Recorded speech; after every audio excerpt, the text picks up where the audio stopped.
Chapter 7. Looking at Living Beings. Manjushri asked Vimalakirti, how should a bodhisattva look at living beings?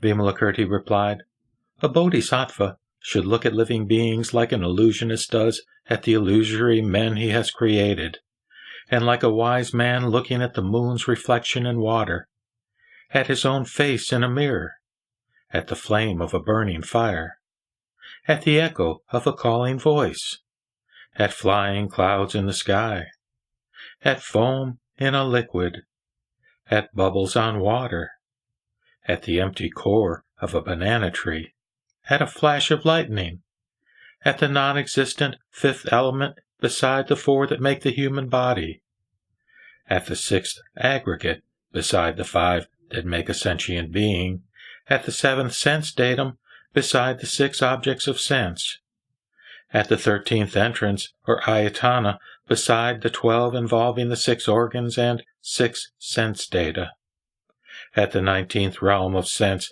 beside the 18 dhatus or fields of sense, at form in the formless world, at the non-existent sprout of a charred grain of rice, at a body seen by a Shrodapana who has wiped out the illusory body to enter the holy stream, at the entry of an Anagaman or a non-returning Shravaka into the womb of a woman for rebirth, at an Arhat still preserving the 3 poisons of desire, anger, and stupidity which he has eliminated forever, at a bodhisattva realizing the patient endurance of the uncreate who is still greedy, resentful, and breaking the prohibitions, at a Buddha still suffering from klesha or troubles, at a blind man seeing things, at an adept who still breathes air in and out while in the state of nirvanic imperturbability,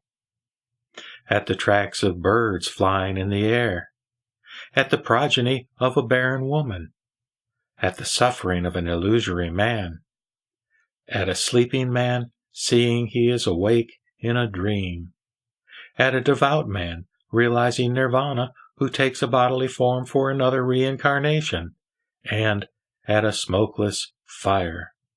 This is how a bodhisattva should look at living beings. Thereat, Manjushri asked Vimalakirti, when a bodhisattva so meditates, how should he practice kindness or maitri? Vimalakirti replied, when a bodhisattva has made this meditation, he should think that he ought to teach living beings to meditate in the same manner. This is true kindness. He should practice causeless or nirvanic kindness which prevents creativeness, unheeded kindness which puts an end to klesha or troubles and causes of troubles, impartial kindness which covers all 3 periods of time, which means that it is eternal, involving past, future, and present, passionless kindness which wipes out disputation, non-dual kindness which is beyond sense organs within and sense data without, indestructible kindness which eradicates all corruptibility, stable kindness which is a characteristic of the undying self-mind, pure and clean kindness which is spotless like Dharmata, boundless kindness which is all-pervasive like space, the kindness of the Arhat stage which destroys all bondage,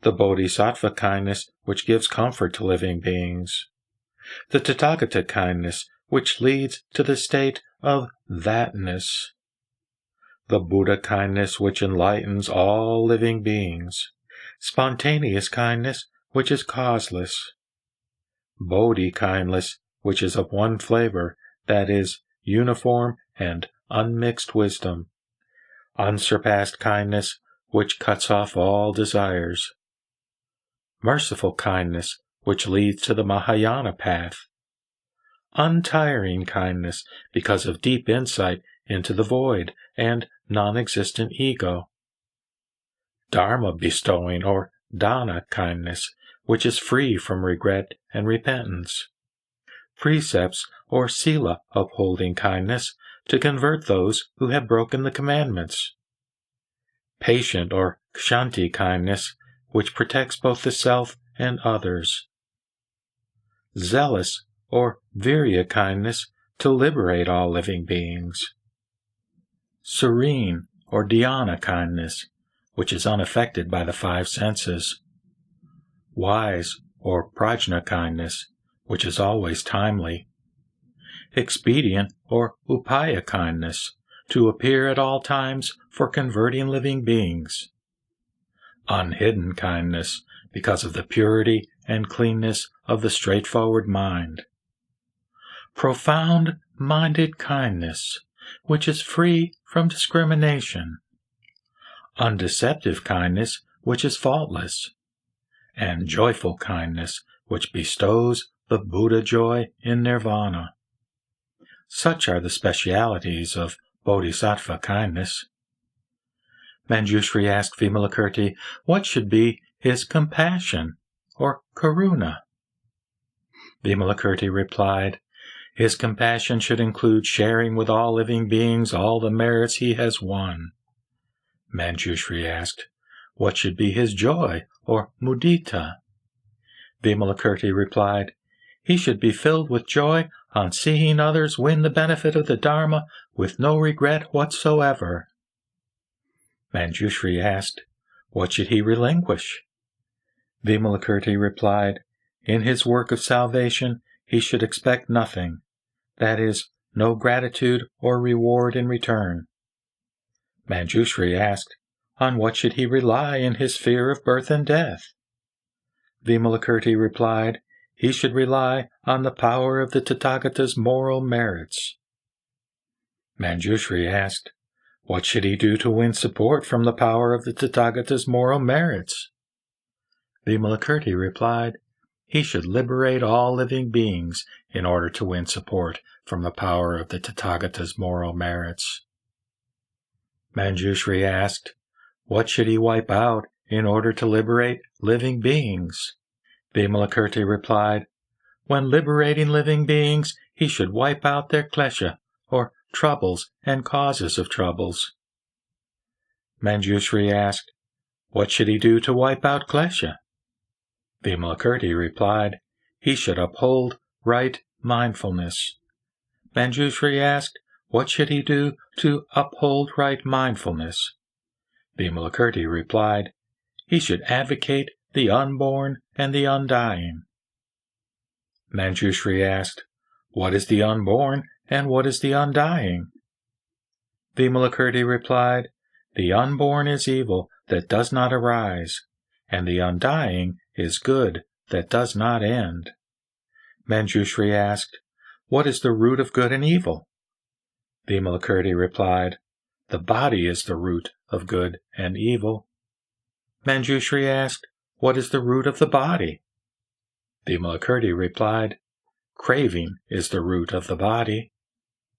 Manjushri asked, what is the root of craving? Vimalakirti replied, baseless discrimination is the root of craving. Manjushri asked, what is the root of baseless discrimination?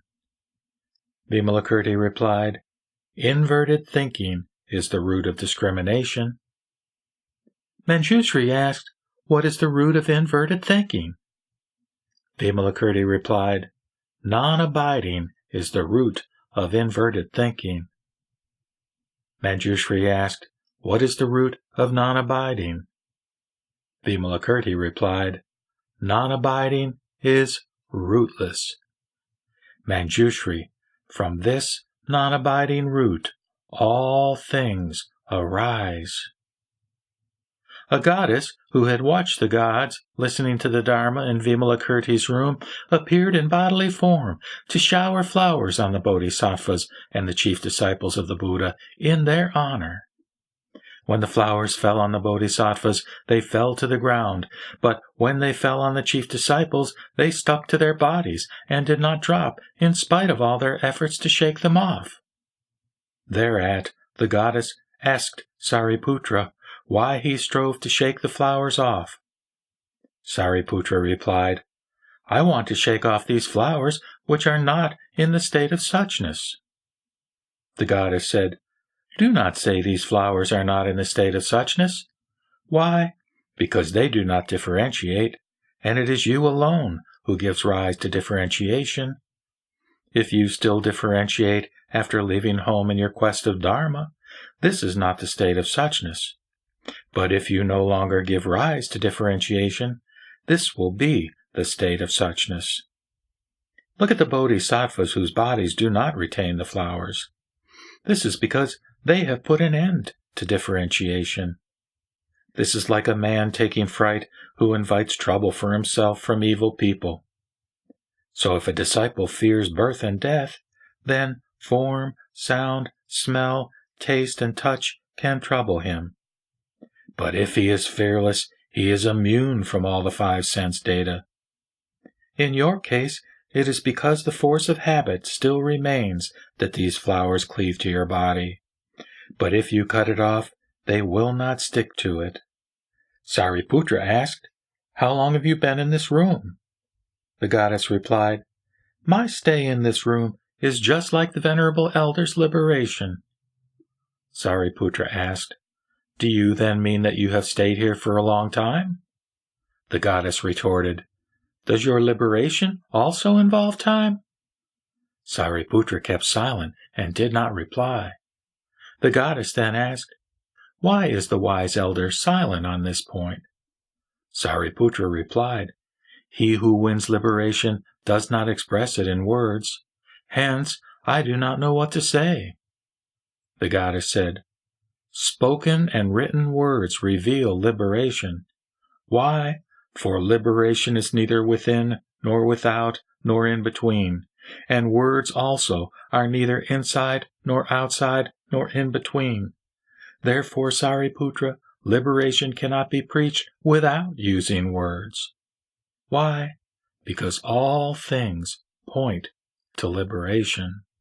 Sariputra asked, "Do you then mean that there is no need to keep from carnality, hatred, and stupidity to win liberation?"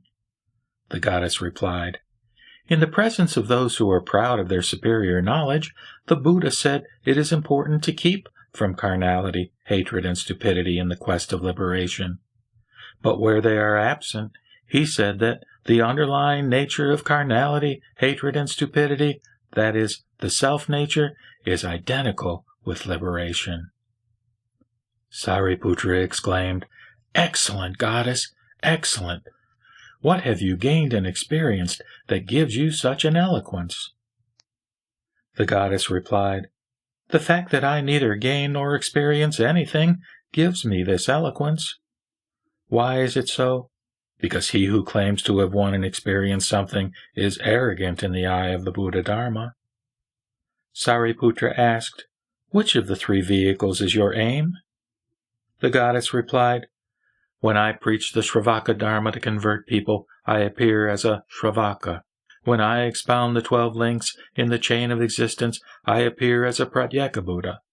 And when I teach great compassion to convert them, I appear as a teacher of Mahayana.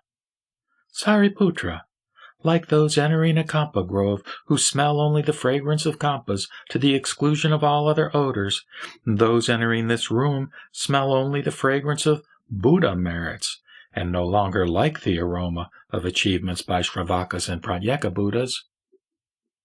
Sariputra, when Indra, Brahma, the 4 Deva kings of the 4 heavens, guardians of the world, heavenly dragons, ghosts, and spirits, etc., entered the room and heard this Upasaka Vimalakirti expound the right Dharma, they all took delight in smelling the fragrance of Buddha merits and developed the Mahayana mind before returning to their worlds.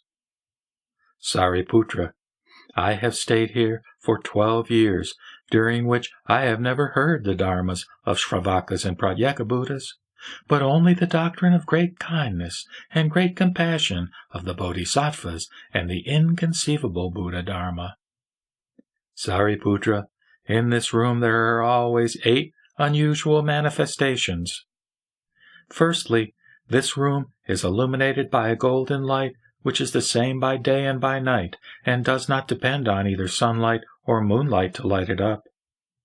Secondly, he who enters it is immune from all troubles caused by defilements. Thirdly, this room is visited by Indra, Brahma, the 4 Deva kings of the 4 heavens, and bodhisattvas from other realms. Fourthly, the never-receding Dharma of the 6 paramitas is always expounded in it. Fifthly, the most melodious heavenly music intoning countless Dharma doors to enlightenment is heard in it. Sixthly, this room contains the 4 canons of sutras, Vinaya, Shastras, and miscellaneous scriptures, full of inexhaustible precious treasures for those who are spiritually poor. Seventhly, when the Venerable Upasaka thinks of Sakyamuni Buddha, Amitabha Buddha, Aksobhaya Buddha, the Buddha of precious virtues, the Buddha of precious flame, the Buddha of precious moonshine, the Buddha of precious majesty, the invincible Buddha, the Buddha of the lion's roar, the Buddha of all perfection, and countless other Buddhas in the 10 directions, they all come to expound the secrets of the esoteric Buddha Dharma, after which they return to their realms. Eighthly, all majestic heavenly palaces and all pure lands of Buddhas appear in this room. Sariputra, after witnessing these 8 remarkable things in this room, who still seeks the Shravaka Dharma? Sariputra asked, "Why do not you change your female bodily form?" The goddess replied, "For the last 12 years, I have been looking in vain for a female bodily form. So what do you want me to change? This is like an illusionist who creates an illusory woman. Is it correct to ask him to change this unreal woman?" Sariputra said, "No, because it is not a real body. Into what, then, can it be changed?" The goddess said, "All phenomena, including forms, are also unreal. So why have you asked me to change my unreal female body?" Thereat, she used her supernatural powers to change Sariputra into a heavenly goddess and herself into a man similar to Sariputra, and asked him, "Why do not you change your female form?" Sariputra replied, "I do not know why I have turned into a goddess." The goddess said, "Sariputra, if you can change your female body, all women should be able to turn into men. Like Sariputra, who is not a woman, but appears in female bodily form, all women are the same, and though they appear in female form, they are fundamentally not women. Hence the Buddha said, all things are neither male nor female." Thereat, the goddess again used her supernatural powers to change Sariputra back to his original male body, and asked, "Where is your female body now?" Sariputra replied, "The form of a woman neither exists nor is non-existent." The goddess then declared, "Likewise, all things are fundamentally neither existing nor non-existent, and that which neither exists nor is non-existent is proclaimed by the Buddha."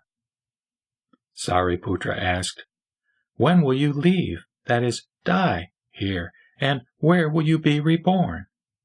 The goddess replied, "I shall be reborn like a Buddha by transformation."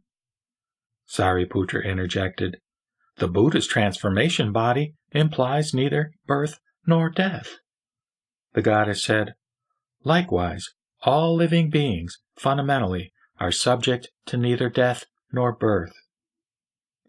Sariputra asked, "When will you realize supreme enlightenment, or Anuttara Samyak Sambodhi?" The goddess replied, "I shall realize supreme enlightenment when Sariputra returns to the worldly way of life." Sariputra retorted, "There is no such thing as myself, a holy man at the Shravaka stage, returning to the worldly way of life." The goddess said, "There is also no such thing as myself, realizing enlightenment." Why?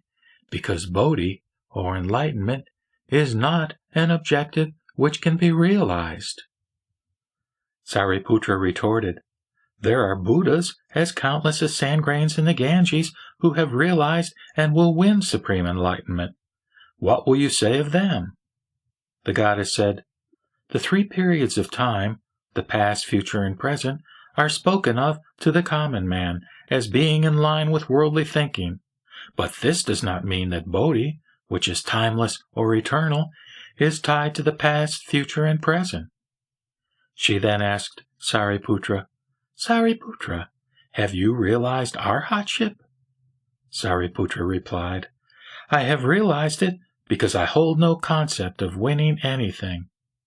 The goddess said, "Likewise, all Buddhas and great bodhisattvas achieved their goals because they were free from the idea of winning supreme enlightenment." Thereat, Vimalakirti said to Sariputra, "This goddess has made offerings to 92 lakhs of Buddhas. She is able to play with the bodhisattva transcendental powers, has fulfilled all her vows, has realized the patient endurance of the uncreate, and has reached the never-receding bodhisattva stage. In fulfillment of a vow, she appears at will everywhere to teach and convert living beings."